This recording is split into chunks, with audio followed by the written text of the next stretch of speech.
Okay, cool. Well, I want you to give me a little backing or go like don't. Okay, just do a little bit. Okay, I'm gonna do a version of a famous song by Alice Cooper, Man Behind the Mask. Here we go. Okay. He's the man. You can't understand what he's got in his hand. He walks. He has a little sing. He's a man in a band. I boo-boo myself.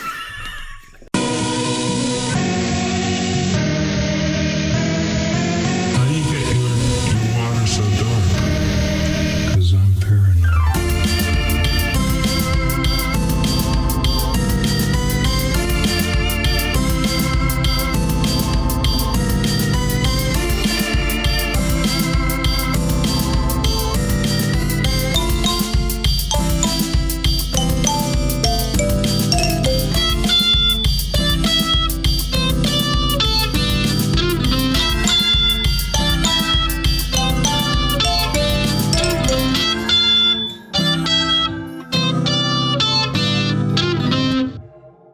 It's the scary podcast. Oh! It's the Poverty Ghouls. Whoa! It's Halloween time. Sang that song, song Friday 13th 6, made by Alice Cooper. Yeah. The movie was made by Alice Cooper. He made the whole thing. We just watched it. Yeah. It was really good. Yeah, pretty cute. Jesus criminy. I liked it because it felt like it was like self-aware in a way. Yeah. You know? Very much so. And it had the old man in it. I like that. Yeah, I found a little fourth wall joke. Exactly. God damn. He like turned around to the camera and he went, what about that shit? That was a great scene. Yeah, that's exactly what he said. Oh my goodness. This coffee is fucking warm and I don't know what you did. So, I'm sorry. yeah. I'll put it in the fucking fridge for a little bit before, you know. Kumble has this fucking lava lamp that looks like he just came into the bathtub. What the fuck? It looks all stringy and gross. I mean, it's like old and it's been lying in a fucking like cupboard, and I just brought it out. Okay, well I'll keep it on. So it's you know. Will it start working if it's on for a while? Yeah, after a bit, it's gonna be like actually like. Well, no, like all lava lamps. Like I had the same reaction when I started up when I got it for the first time. Yeah. I was like, "Why is this so stringy?" And then after a while, then comes the thing. I should get one of those. Yeah, They're entertaining. they're pretty cool. Yeah. They're like having a goldfish, but science. Yeah. Fucking. Isn't that shit really poisonous if you drink it? Yeah, probably. Yeah. Yeah. From what I heard, yeah. It's pretty cool. Oh my god. But I don't know about eating it. I think that's okay. Yeah, exactly. You know. If you eat it, not drink, yeah. Yes. My god. So it is the month. The month of the scary. The month of the wary. The month of Jim Carrey. Okay. We gotta talk about some things. Because as we know, every holiday themed Poverty Pals, we stick firmly to the holiday. Yeah. Okay, well, Kumble, I just want to start off a little bit by introducing you to, I talked a little bit earlier about spooky conspiracy theories throughout music. There are a few. Yes, many good ones, and the one about Elvis is one of those most people have heard about, but they don't know what the specific theory is. Yeah, no, like all I heard about is just like the basic shit that he ain't dead. Yeah, exactly. And this is What is it? Is he fucking like hiding out in Austria or something? Maybe some people think that, I don't know. Okay, so the main theory. That's a funny little joke there. Yeah, it's like with the. Is that no? Wait, no. Hitler's in what's No, with Hitler it is like, well, it's either Austria or like South America. Yeah, he's in one of those two places. But okay, so the conspiracy theory is that Elvis fucking dies late 70s. He fucking KOs on the bathroom because he's a fucking loser. Jesus Sorry. Christ, dude. Listen, okay, and he so people, they start theorizing. They're like, oh, Elvis is not dead. And they're like, Elvis is actually a government agent. I think they allege he's a CIA agent, and there's a reason for this. It's not a reason that makes sense, but there is a reason. And Does it have something to do with that picture of him shaking hands with Nixon? Yes, it does have to do with that image, because in 1970, I think, he went to the White House to chat with Nixon. Because he's a famous celebrity and sometimes because he's a fucking loser. But also, apparently, Elvis was obsessed with collecting weird badges. Just badges like fucking honorary shit. And he was like, okay, I want the badge for... You mean like medals? Yeah, like that. And he was like, I want to be a government official, so I can have a badge. And so he went to the White House, and he was like, Nixon, I will fucking destroy the younger generation. What the fuck? And it's something along those lines. He was like, these darn hippie communists, I will destroy them with my music. That's what he said, basically. And from that meeting, he was given like some token position. He was like, okay, cool, you get to be this. And he was given the badge. It basically meant nothing, but... Like he just like fucking goofed on them? Yeah, pretty much. But I also know another fun thing about Elvis is the fact that he had like this necklace with every religious symbol. Yeah. And he said the reason for it was to be like, well, when I die, I don't want there to be any confusion. Yeah, exactly. Gotta make sure I got the right one. Gotta make sure. He was fucking life hacking hardcore there. Oh my god.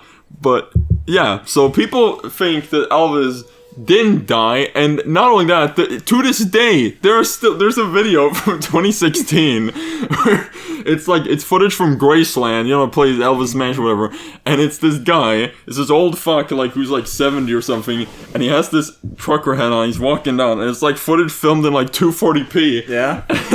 And they're like, is he hanging out here in plain sight? What? But it was just a gardener.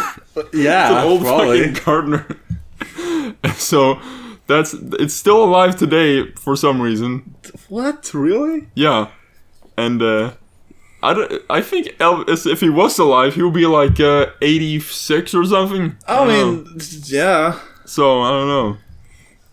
And that's the thing, is like, it's one of those cases of like, this happens a lot of the time, where someone famous dies and like, oh, they can't believe it that he died. He's famous. He's fucking superhuman because he's famous. Yeah. Couldn't possibly be dead. Of course. But it can happen. Yeah. To you. So, yeah. Well, the same thing with Michael Jackson. Yeah. Fucking... I've never actually seen Michael Jackson's theories. All I know is that... No, I just know there is one. Yeah. But I never heard it. After I see Michael Jackson's Ghost. Oh, yeah, that fucking video. YouTube. Spooky shit. Whoa. It's a screamer. It is. This is why fucking... Oh, dude, let's talk about screamers. Oh, hell yeah. Ugh. Well, I think I mentioned before that I was basically fucking scarred as a child by a fucking screamer. Yeah. Well, scarred in a way where, to this day, I have this, like, fucking, like, I don't typically get super scared by jump scares and shit like that anymore. Yeah. Not as bad as, before. But I still have this, like, instinct in me to be like, whenever there's, like, some build-up to, like, a jump scare or something, I just, like, if I'm watching it on a YouTube video, I'm just like, you're just gonna turn down the volume. Yeah. And that is because of fucking screamers. Yeah. My God. I saw it at way too young of an age. It really, it terrified me more than anything has terrified me in my fucking life. Good God. To that point. Screamers were a big thing on the early internet. They were everywhere. Big old early 2000s. Haha, funny. And, of course, most common was the funny Maze Game Exorcist shit. Yeah, the car. Yeah. Oh, yeah, the car. Yeah. That was a fucking commercial. Which is weird. And then there's the fucking Super Mario Sunshine ad you showed me. That one is so weird. Yeah. I wonder if that one is still even up. Everybody, search Super Mario Sunshine Screamer. Do it. Yeah. But I'm trying to think. The ones that got me the hardest, probably... okay. The one I watched was like... I was curious... I think I was curious about like... Oh, ghost videos. Real ghost. Caught on camera. And one of those was like... Yeah, there was this fucking screamer. Yeah. It's like... It was weird. Like, it was this like fucking like... night vision, like paranormal activity ass fucking just scene of like a couch, and I think there was like maybe it was a rocking chair or like some clothes moving a little bit, and then like it's like shit to like drag you in to like look a little closer. Yeah. And then just Yeah, it's fucking. Oh my god. Yeah, fucking. One that got me the hardest, and it's probably still to this day is the worst one ever. Is I probably fucking talked about this one before, but it was a link that was sent over fucking Skype. Oh my god! And I believe it was called something like n.jpg. I believe that's what it was called. I memorized the link name at the time, so I never wanted to click it. And it was a Jeff the Killer image, and it was strobing in like super fast, like like fucking epilepsy shit. And it was so loud. It was like, I remember once that happened, I threw off my headphones and I walked across the house and I could still hear. So I was like, you know what? This is a bad time. I feel like we mentioned this before, but didn't Dylan try to fucking do that to you several times? Yes, Dylan did that to me, and it was like, it was amazing because it was hidden inside an article, like a news article, where I think it was something about Jim Carrey. It was like, I don't know, Jim Carrey does a thing. I was like, clicking on it. It's like, okay, what the fuck is this? And yeah, it was Screamer. Funny shit. And I blocked him for a year. It's actually real. My god. He's a cool boy now, though. Yeah, it's true. I'd love to have him on the podcast, honestly. Yeah, it would be very nice. Talk about independent music. I'll talk about how he has objectively wrong views on Seinfeld. I'm gonna go off on a spooky tangent. About Seinfeld? Yes. Fucking, y'all fucking Zoomers with your smartphones and your fucking, COVID vaccine and your fucking automobile. Your fucking youngins don't even appreciate Seinfeld anymore. Everyone is like, oh, it's Always Sunny in Philadelphia, and that is a good show. Yeah. But Seinfeld is fucking good, and all you fucking Zoomers who dismiss it because you don't like the 90s shit, fuck you. Fuck you, Zoomers. Okay. Maybe it's a case of people overhyping it, and then they watch it and they're like, I'm not very impressed because compared to like other shows that I've seen. I think some of them, are pretty young and, maybe don't have the palate for it yet. Yeah. Possibly. Listen, but still, fuck them. You know, they should still. We're still gonna beat you up if you see exactly. If you don't, respect Seinfeld. Dude, I tweeted yesterday. I tweeted about how I was mad Zoomers didn't like Seinfeld, and then a minute later I tweeted something that seemed like it was related, but it wasn't. Mm-hmm. I was drunk yesterday, and I was like, I don't know.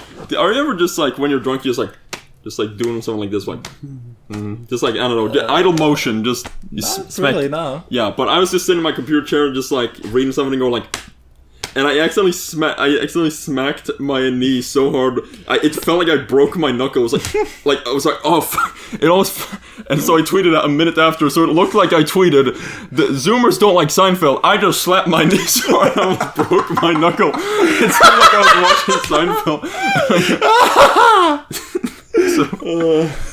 Knee slapper. Maybe that's why Zoomers don't want to fucking watch Seinfeld. They fear it. Yeah, the knee slapper is too real. Oh, Jesus. Oh. Kumble. Yeah? What is the spooky news about your life? What is happening? What's the spooky? Nothing really spooky just happened to me. I can tell you something that has happened. That takes place at night. I guess that's kind of spooky. Ooh. Basically, okay, so because we've been recording, Deltarune and shit like that, streaming. Because of that, I have to, do it at Love's place. Yeah. Which means I am the one that has to walk home at like 2 in the morning. Yes. Or like, take a bus home and shit like that. But on my way home, what I like to do sometimes is pass by this campus that has food trucks, and I like to get a little bit of get a little snack. Get a burger. Yeah. Maybe kebab. Burger. Yeah. Yeah. Yeah. Sometimes I do that. It's pretty nice. They got good burgers. They do. They got good kebabs. Any of our listeners, go get one. Do. But yeah, and this happened last time I was there. I was just, going up there. It's actually, it's usually quite a lot of people around there because, you know, campus kids. Yeah. You know, they're out drinking. Yeah. Kind of. Yeah, and I think they make most of their money on specifically that. Probably. Yeah. But yeah, I walk out there, and this is dude, like, looking at me, you know, he's standing in the line, and he just, like, reaches out his, like, hand, like in a like, you know, basically being like, hey, bro fist me. Oh my god. You know? I was just like, you know, yeah. And I bro fisted him, you know? And then he was like, hey, dude, you're standing with me. I was like, all right. Oh my god. And it was like, hey, so what do you want? A burger? I was like, okay. And he fucking bought me food. It's amazing. Yeah, I was like, dude, thanks, it's super generous. I was like, no problem, dude. That's beautiful. You know? It was like, yeah. Yeah. So that can happen sometimes. Yeah. You gotta be thankful that the generosity of drunk college kids. Exactly. You know? It's just, yeah. See, here's the thing. What we gotta take from this is honestly that alcohol just makes you a better person. I'm gonna be honest. That's the meme. Well, in my spooky news, see, here's the thing. Don't tell the listeners, but I'm just gonna say what happened in my life, and I'm gonna call it spooky news. Okay, so in my spooky news this week, I went to a professional coffee place for the first time. I was like, you know what? I gotta try one of these disgusting hipster places. Yeah. And I tried the one over at the big fucking mall, the big Grand Samarkand. Yeah, it's called, you mean Espresso House? Yes, I tried Espresso House. Yeah. And I got a cappuccino. I tried to get a Donkachino, couldn't get that one. And let me tell you, that shit's fucking good. It's fucking real good. It can be good. Makes me cum. And I looked up how to make it, and it's weird. 'Cause for me, cappuccino, you just gotta boil milk and froth it. Boiling milk. But the worst thing that happened when I was there, having that, was the fact that, you know, I was just sitting in a little booth at the furthest end of the fucking place. I was just having my drink, and I look like a freak. And this kid comes from like one of the family's tables, and he stands literally half a feet away from me and just stares directly into my eyes. And I'm like, what the fuck? It's just like, what the fuck what do you want? And he just stands there for like 10 seconds, and his family's just like gestures for him to come. And now I look like a fucking humorless fucking Dune who hates kids. I do, but now I look like a fucking, I don't know, like a dang monster. It fucking ruined my life. I fucking hate. Like because I dress the way I do, you know, punk regalia and all that stuff. I'm kind of used to like getting, just like having kids just kind of look at me like, what the fuck? Yeah, you know. But you dress like a normal person. Yeah, but the problem is that I'm a freakish tall man. Here's the thing. Kumbel is also pretty tall, but he carries it better because he has more, what's it called? I got some, you know... Yeah.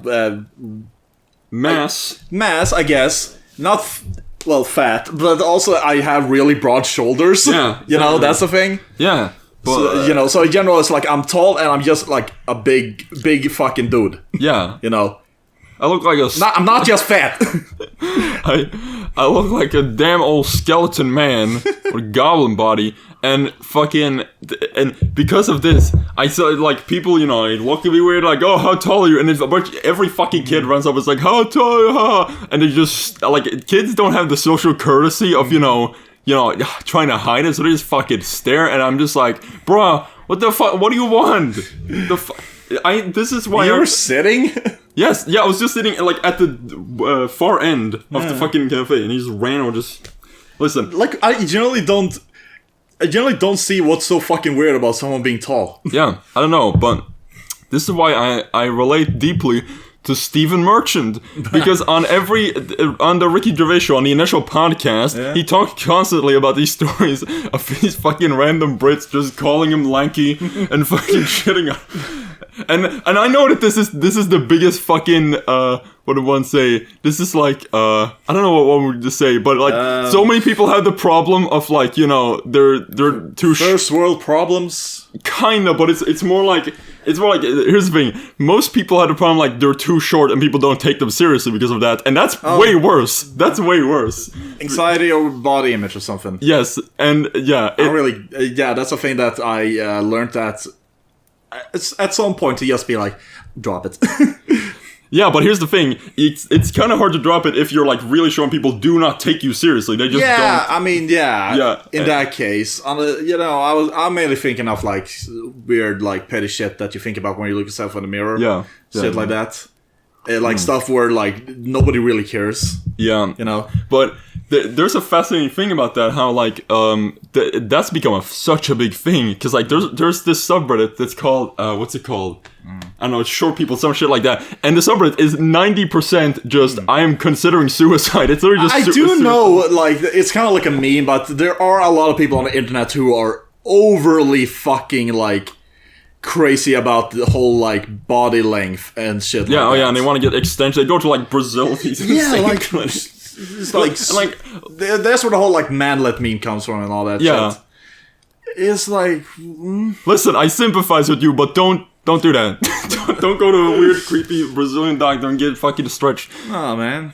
All you need to do is fucking okay, you ever had one of those things from a vending machine as a kid that you just splat out to the wall like yeah? Those things, all you have to do is be like one of those, hang off a ceiling hang off, and be like it's brilliant.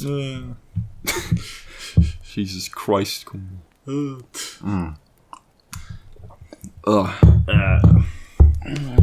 I'm having coffee during a podcast for the first time in years. Yeah. It's amazing. I've always had some sort of caffeine because I think this is the difference between Love and me, like when it comes to recording stuff. Yeah. I talk better. I can like let my fucking mouth run a lot better if I'm caffeinated. Yeah. Well, I feel like it's the opposite sometimes. Well, no, it's not. It's that I can being drunk has the same effect for me. That will get me energized as fuck. Yeah, I'm the opposite, where it kind of shuts me up sometimes. Yeah, getting drunk. And this time I didn't get the opportunity to get drunk because neither of us brought any liquor, so I had to get the caffeine. Yeah. Thank you. Jiminy Crimbus. Oh. So here's something that actually is related to horror. Yeah. I'm gonna talk about a little nitpick that I have, a little thing that always just really fucking bothers me with horror games. Yeah. Okay, I'm gonna give an example. So, I was watching Tomato playing this game called. It was like one of those PS1 style horror games. It's called Blood Wash. Oh. It's about you're like this girl who's like pregnant, and you have to late at night go to this 24/7 laundromat. You know, but in the meantime, oh my god, there's this serial killer on the loose called the Womb Ripper. Use your imagination. And basically, yeah, like those things like, oh, you're in this weird part of town with this laundromat that the Womb Ripper apparently likes to prowl. And yeah, like weird spooky shit happens, and eventually. Next to the laundromat is an old laundromat. The old one, where apparently the Womb Ripper struck once, and that's place been abandoned. Okay. Right? And of course, at some point, you have to go in there. No! Yeah. And I really liked it up to this point, because it was really like... Yeah, like visual storytelling. It was really something special. But then, when you go into that old place... It's like fucking Jason Voorhees' fucking hideout. It's like, it's like fucking, got people hung up on hooks and shit like that. Oh. It's like, oh my god, this serial killer's hiding place. And then, when you walk in there, look at the floor. What's that? Is that a piece of paper? Huh. You look at it, and you have to read it. It's like, it's about this victim. They're like, oh my god, where am I? I can't believe what's happened. But sure, boy, oh howdy, I do have time to write down my memoirs while I'm here. And I fucking stopped watching. Yeah. I am so sick of notes in horror games. Yeah. They drive me insane. That is bullshit. Because they are used as a tool to make you more, how you say, immerse you. Yeah. But really, from what I get usually is the opposite. Yeah. Because every time it happens, it's in a place, it's a time and a place where I can't fucking imagine someone would have the time to write down what the fuck is going on. Where did you get the pen? Are you writing with your blood? What's wrong with you? Who goes to the fucking laundromat with their journal? And then it's amazing. No, and it's like, and also just like the fact that everyone has a journal, bro. No, yeah. I generally doubt that. Yeah. You know, I can excuse it. Like, this is the one point where I will excuse it. When, in, like, Bioshock, when it's like it's very much like a side thing. It's like something you can, invest yourself into if you want to get more lore about the world. Yeah. It's always there, but you don't have to go there. But oftentimes there are some horror games where, the fucking main storyline is, like, told to you through the notes. Yeah. It sometimes feels like you're just walking along, having to read every fucking thing to get a grasp on the whole story, you know? Oh. It's annoying. It's literally... It's not fun. Here's the thing, that storytelling-wise, that is literally one step removed from just including a bunch of TXT files with your game for you to click every now and then. It's literally that. It's such a clear and obvious, like, game tool that whenever I see it, it's just like, it sucks me out. And it's boring for everyone involved. It's boring for the streamer, it's boring for the people watching, it's boring for everyone. Yeah. But here's another thing with again... Yeah. With Bioshock, it's not notes, it's audio logs, which I like. That's fine. Exactly. Because you can do other shit while that's playing in the background. Yeah, you know? Exactly. My favorite example of this, done good, is actually Amnesia: The Dark Descent, where that game does have notes. It has the journals, but it makes sense in that context because it's the notes from a scientist, a researcher who would document. Exactly, but they're also very optional. One can say they're very, but when they actually want to, impart on the player that something terrible's happened, what Amnesia does is this brilliant fucking thing where anyone who's watched the game has probably seen this, where if they're supposed to convey horrible shit happened here, you go into this weird haze and you start hearing these, like, ambient sounds of shit going on in the background of, somebody being killed somewhere, but you don't see it. You see it as it is at the moment, but you just hear everything that happened, and then when you're back into reality, everything is much scarier because you're like, okay, am I gonna see the consequence of that fairly soon? That old exchange? Beautiful. Yeah, like, it can be used right, but it can also be really bad. Yes. It's something I feel like a lot of game devs don't understand that this is a tool that can either work or fucking not at all. Yeah. You have to be careful with the use of it. And you don't just use it as lazy exposition. Of course. Good God. Ugh. Combo. What is a scary YouTube video you watch where you learn something? You're like, oh, this is amazing. Wow. Crazy shit. Well, I mean, like, a lot of, Nexpo, Nightmare Expo. I like watching his videos. Yeah. No. But I generally do love watching a lot of those fucking those videos about horror shit. Yes. I mean, he did a very good video about Local 58. Oh, yes, Local 58. And about some other stuff. A recent one he did was about, like... this one is more just fucked up. Was about this, like, how you say, boarding school? Private boarding school? That used, like, what's it called? Fucking, like, basically, like, the whole... The therapy where you abuse people. Oh, electroshock. No, not that. Just general... Corporal punishment. Something like... Just general mental abuse. Oh. And yeah, they would use that on the kids there. Oh. It's really fucked up. I would recommend watching it. Just go to Nightmare Expo and you find it. It's pretty cool. But yeah, like, stuff like that too. I watched a video of a few months ago where it was about the strangest... I think it was the strangest afflictions that can happen to you. And some of these fucked me up. Like I kind of this is a rare example.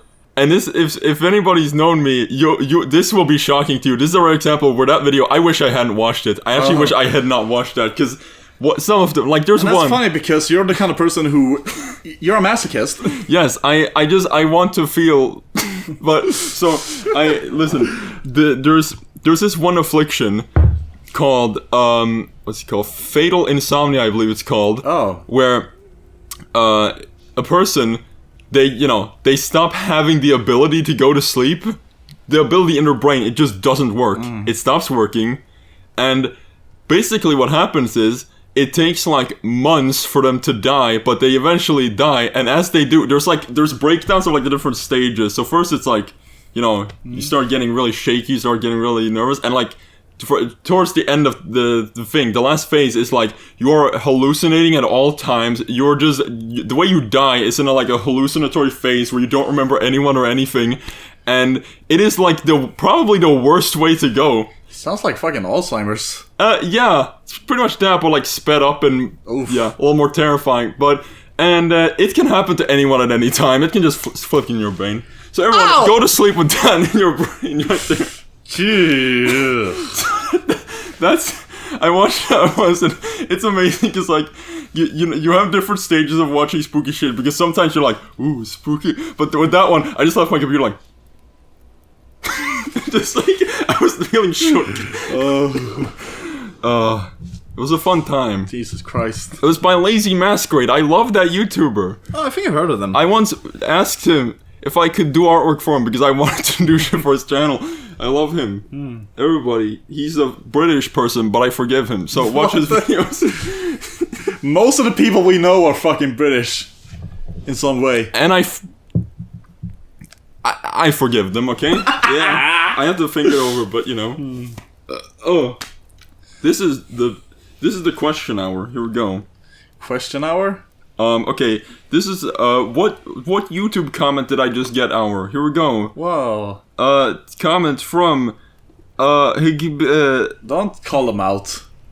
Bingus Man. Saying, this is amazing. Cool. Thanks. So, we played Deltarune Chapter 2. Yeah. Should give us some final thoughts on that. Oh yeah, sure, yeah, no. Yeah. So it's been about 3 years since Deltarune Chapter 1. And Chapter 2 did many things. Oh yeah, it's like, it's way more...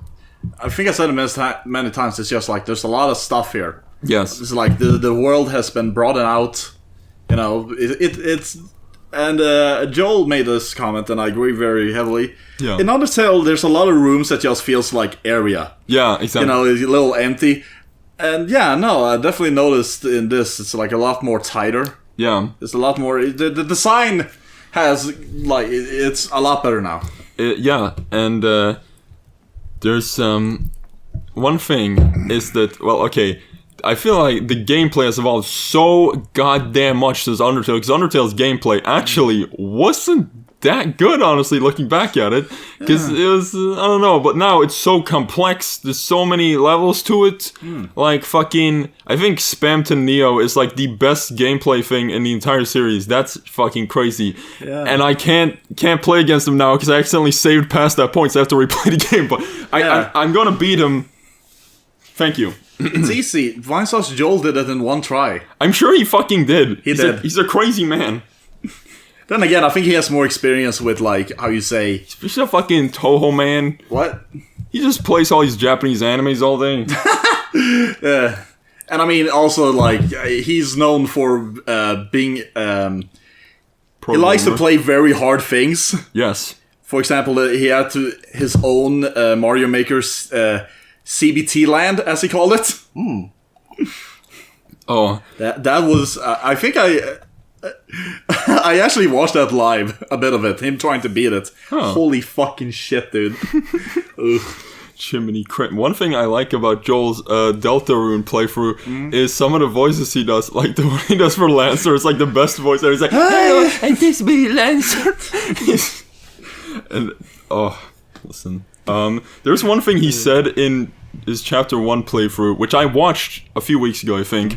But he said this quote that I agree with it very much. And it was just him, like, he was just like an hour into the game, and he was like, "What the fuck is up with Toby Fox is just casually shitting out Mona Lisa's like it's nothing."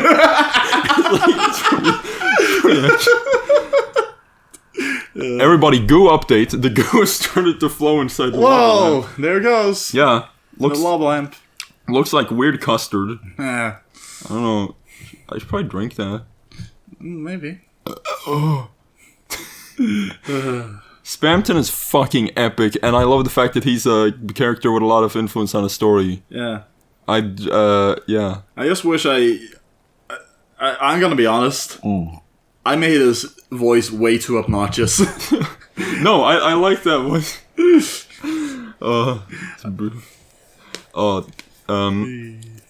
It's a little too loud. I like Joe's voice. It's a little better. honestly, I like your voice better than Joe's. Yeah. Oh, really? Yeah. Cool. But, I guess mine is more actually deranged, yeah, exactly. generally. Yeah. I drew him on the whiteboard of the computer lab in my school. Oh, cool. I made him a giant drawing of him just to see what would happen. Funny meme. Let's talk about Gaster.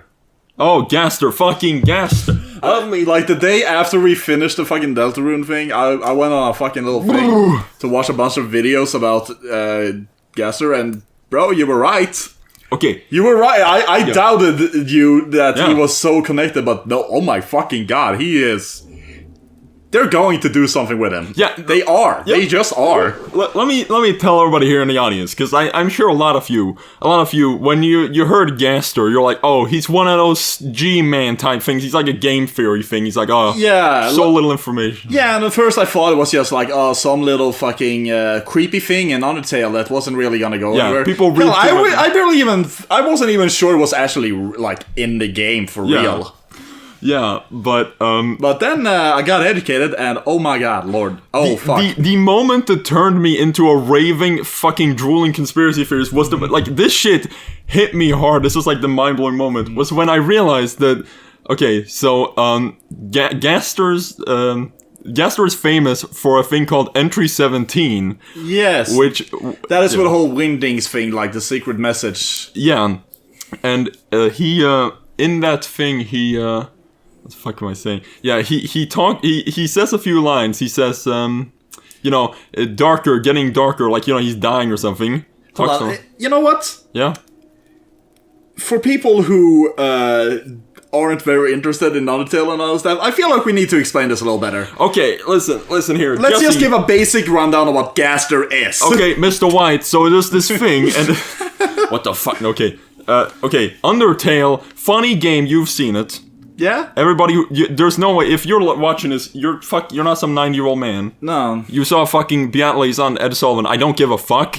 If you haven't seen Gaster, I don't give a fuck. So, Gaster is a super obscure entity that can appear in Undertale. There's like a 1 in a million billion chance. Yes, it's very, very weird that it can happen in your gameplay of Undertale. Yes, and there's a door that just appears randomly. Yeah, it just appears in like one area. It's just like this grey door. Yeah. And you walk in there, and there's this freaky fucking goddamn looking sprite just standing there in a room. Yeah, looks like a creepy ghosty man. Yeah. And, when you touch him, he disappears, he goes... Boo. Yeah. And you think that's the end of it. Yeah, exactly. You'd think that's the end of it. No. No. He's got followers. Yes, there's another whole thing with this whole like this random things that can happen. You can randomly run into his followers, as they're called, and it's basically just like other like reused sprites from the game. They are gray. Yeah. And you talk to them, and they talk about Gaster. Yeah. Like He's apparently a old scientist. Of course. That fell into something called the core, which is basically it's a scientist who fell into Undertale's version of Chernobyl. Yeah. Like the core of Chernobyl. Power plant, yeah. Yeah, and was apparently scattered throughout time and space. Yes. And the thing is that something that you might notice if you've seen the followers is that they don't skirt the issue. They literally, in no uncertain terms, tell you what happened to Gaster. This isn't some theory shit. But then there's an interesting thing how later in Undertale there's a lab, spooky lab. Yes. A bunch of entries, but there's one entry missing. Yeah. And that's entry 17. And you can find that by doing some fucking googlaboo maggery jig, and you find this thing written in Wingdings talks about getting darker. So is he just describing dying or some shit? But and also his full name is W.D. Gaster. Wingdings Gast. Yes, and the message is written in Wingdings. Exactly. Yes. And while that's playing, there's this really fucking creepy ass sound effect. Yeah. Oh. Yeah. And the same sound effect is what plays when you try to use your cell phone in Deltarune 2. Yeah. And that's funny. Yeah.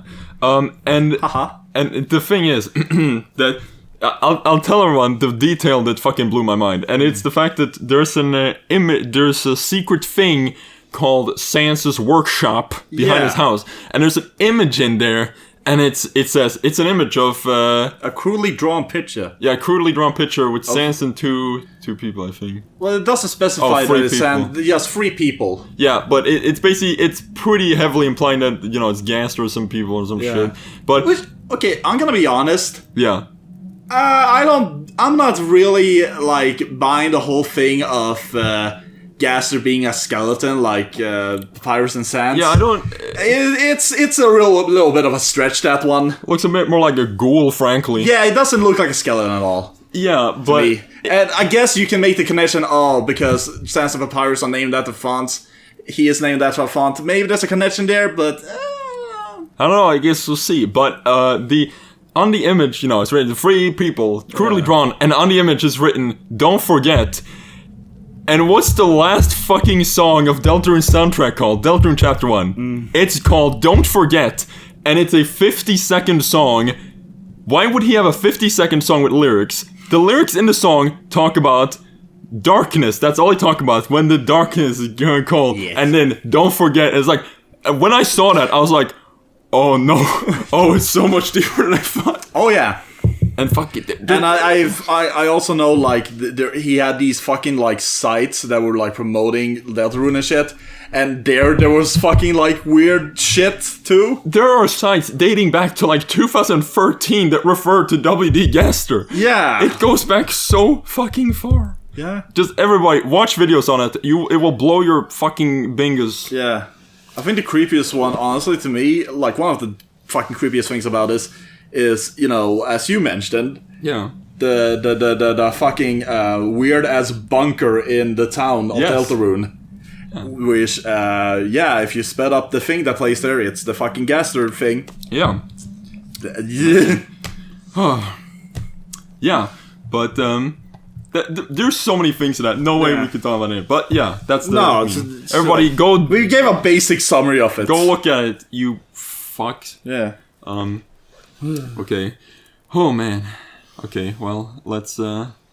Do you have any random horror things you want to talk about? Let's see. Some spooky. Hey, we can talk about some movies we watched. Yeah, we watched. Let's see. We can talk about other things that aren't just horror movies we watched. Yeah. We watched Terminator 1 and 2. Yes. Yeah. And very, very good. Very good. I mean, yeah. They're fucking Terminator 1 and 2. What do you expect? Yeah, fuck them. And just like when we watched the Star Wars Episode 6.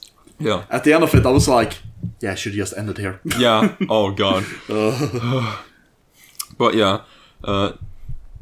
Terminator 3 is one of those movies where I don't think it's probably not a super bad movie on its own terms, but it's just what it represents. It's just insulting that it exists in the first place. It just shits on Terminator 2's ending so hard. But we watched. And after that, we watched Nightmare on Elm Street Part 2, which is bizarre. Yes, just bizarre. I mean, it's not a typical slasher movie. No, that's the thing. Is like that I really like about it is the fact that you'd expect it's just like, oh, Freddy's back, but no, there's this whole thing where it's like, like this whole subplot of this guy that Freddy's using to come back into this world, and him going fucking crazy. Yeah, and you can't tell what's him and what's fucking Freddy. Yeah.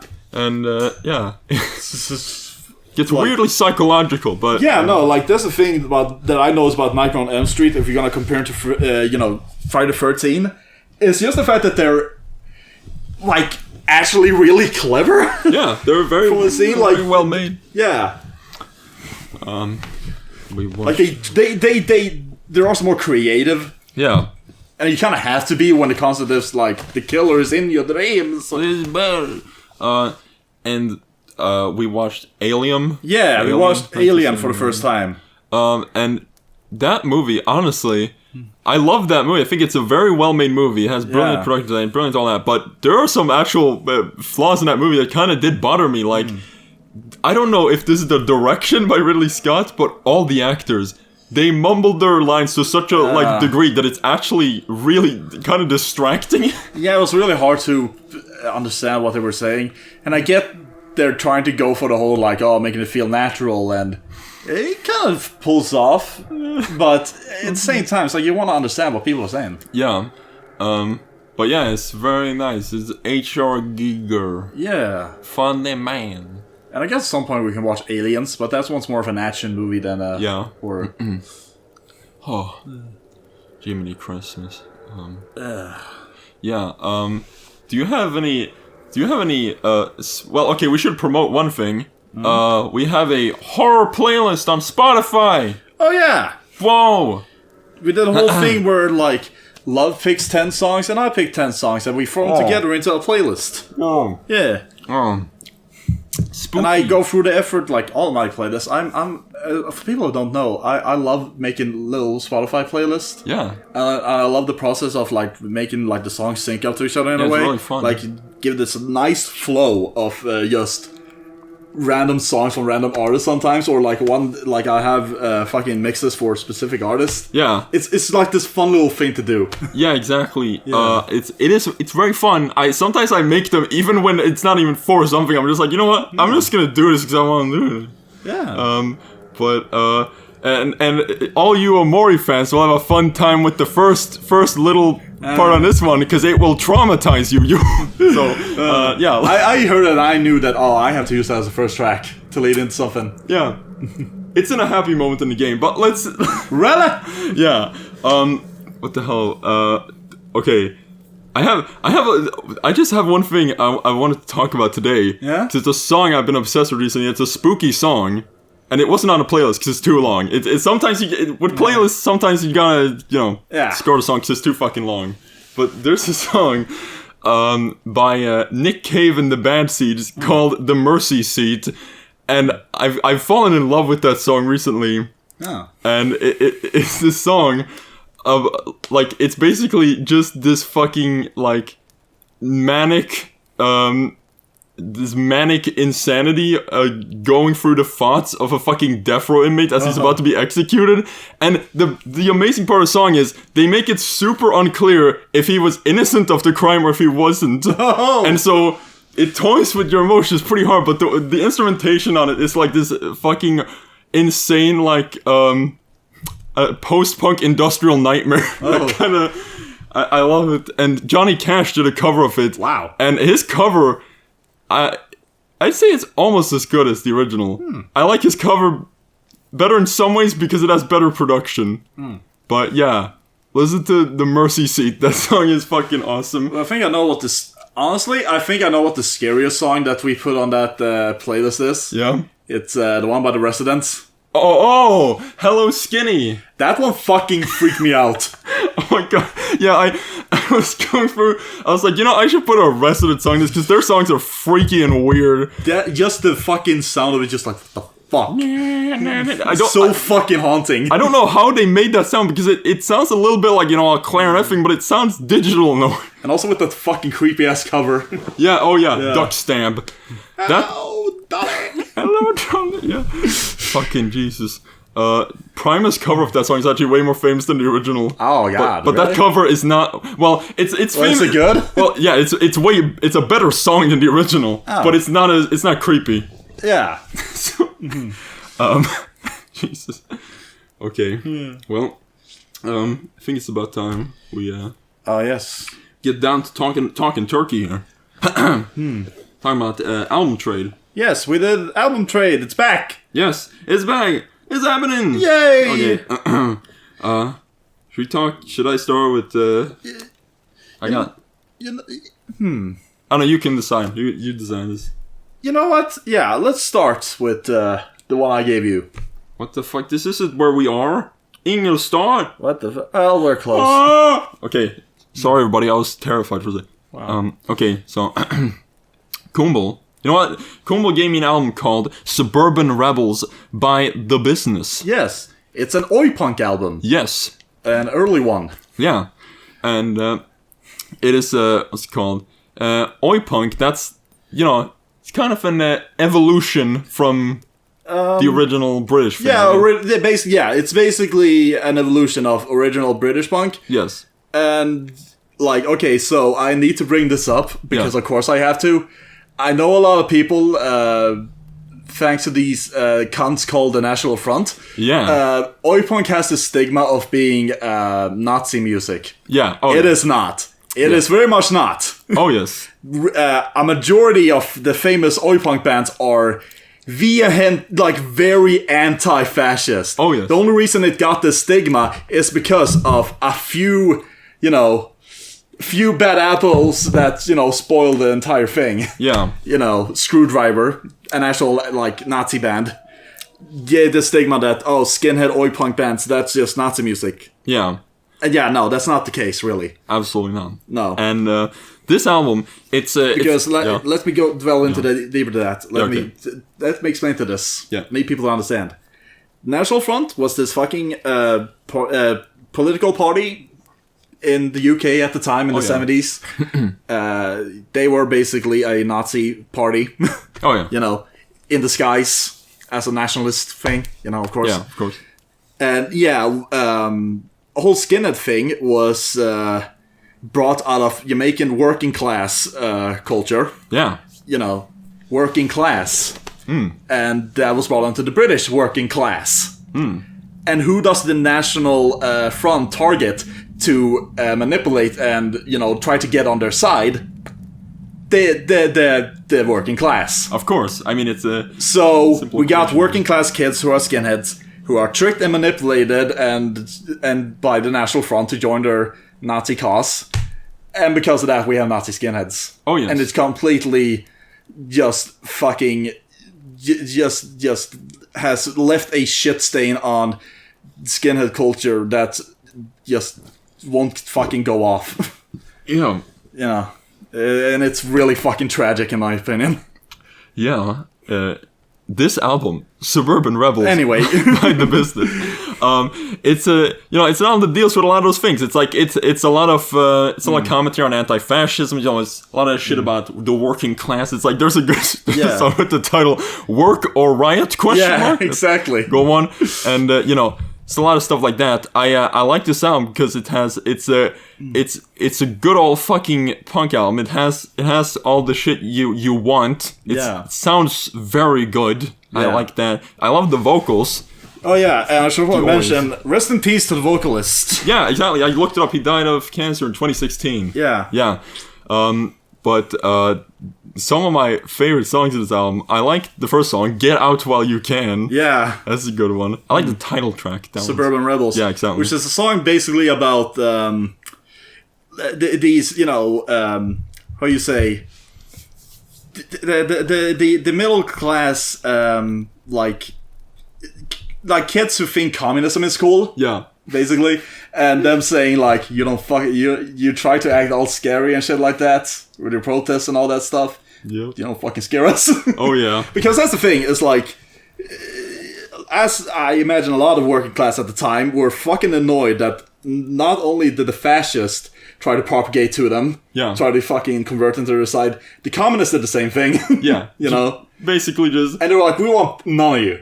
Yeah. Yeah. Yeah. Oh, two flavors of fascist, ladies and gentlemen. Yeah, it's, you know. Yeah, there's a song on there called "Real Enemy," which is I didn't quite get the lyrics, but I get a feeling it's about a specific. It's about a specific. That's one is like the anti-fascist song, basically. Yeah. It's about and that song is like an anthem to unity. Yeah, you know. Yeah. Yeah, it's a very nice album. I'm probably gonna try to find this album actually because it's a nice classic example of that oi punk. I like the yeah. It also got a good song called "Drinking and Driving." Oh yeah, Drinking. It was just a final fucking this song. This is a little sarcastic, like Drinking and Driving is so much fun. It is. Oh my god. Oh, it's beautiful. Oh, also Gutter Snipe. That's a good song. Oh yeah. Yeah. Jesus Christ. Yeah. Quality shit, ladies and gentlemen. I was talking about the album I got from Love, and I love this. I love that this is how it usually goes with our album trays. It's just the fucking stark contrast of music, you know, that we give each other. Yeah. Love gave me a Yes album. Close to the Edge by Yes, the 1972 seminal work by Yes. Prague. Yeah. That's probably in like what I want to say. That's the high canon of Prague. That's the one that everyone refers back to, and it's pretty much the blueprint for Rush's late '70s albums. That is very true. Yeah. And here's the thing. Yeah. When I listen to it, okay, so usually. Yeah. When I listen to music, I like doing other shit. Yeah. You know, drawing stuff. Yeah. When I tried to do that with this album, I was like, hold on a moment. Hold on a fucking moment. No. No. Oh. This is one of those albums. Oh, it's one of those albums that I have to be headphones on, laying in my fucking bed. Yeah. I can't consume it. It has to enter my brain. Yeah. I have to really, I have to listen. Oh, yeah. And that's what I did this morning. Oh, yeah. Yeah. And, oh, fuck me, dude. It's pretty fucking... Yeah. It's pretty huge. Once it gets going, it gets going. Yeah. My, one thing I'm really into about this album is just how fucking, it's really weird because it's very hard and soft. It goes very much... Yeah. Because, this album can go pretty fucking hard sometimes. In the opening is this fucking insane winding, guitar thing. Oh, yeah, I was listening to it, it was I was in my head, I was like, I'm trying to grasp something here because the fucking sounds are so fucking everywhere. Yeah, and and then the soul just settles into... and like I said, that's the beautiful thing about listening to it. Yeah. You really grasp into, just grab onto with your mind the different instruments and just follow along them. Yeah, exactly. Shit like that. And I love the main groove of that song. The thing in 2 minutes, and it's so crunchy. It's just it's driving. And then there's this church organ part. Oh yeah, that fucking.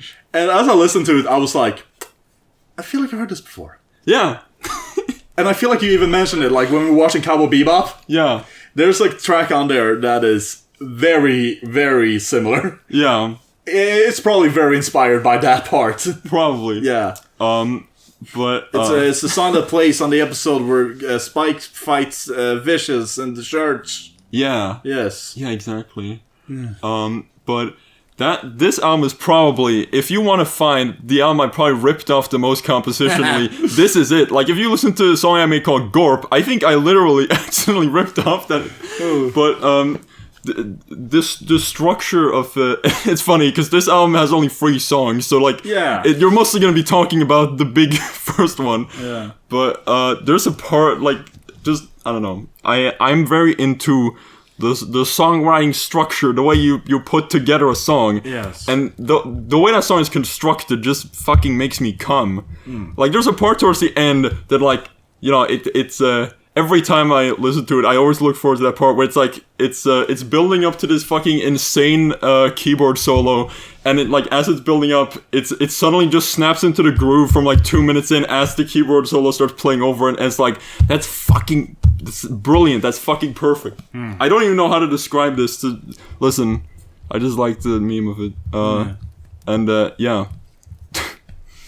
Oh, so yeah. But yeah, no.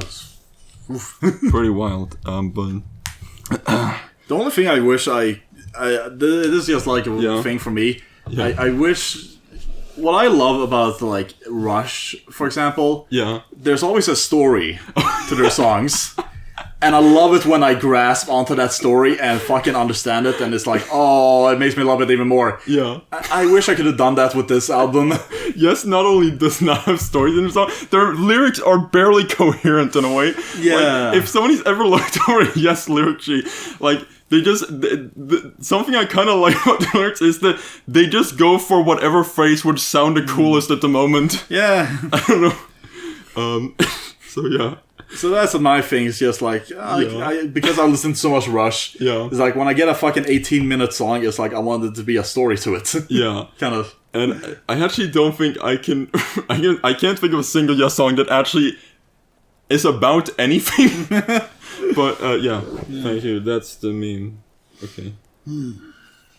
And also a funny thing about the album is that the gatefold inside the LP is this beautifully illustrated, you know, insane, gigantic mountain and waterfall. But the album cover is this green to black gradient. So I was like, okay, if I was the illustrator, I don't know. I'd be annoyed. Yeah, but I kind of love it in a way. I don't know. Whatever. That's the meme. Yeah. And yeah, no, I definitely caught on that this is where Rush got a lot of inspiration. Yeah, it's definitely... they're very... This is just like, for their three like big albums, like Farewell to King's Hemispheres and 2112. Yeah. It's a little bit of everything. Yeah. From the, you know... Okay. Okay, well, that's a pretty good cast. Yes. Hey, is there a ghost right there? Oh my god, I think there is. Shit!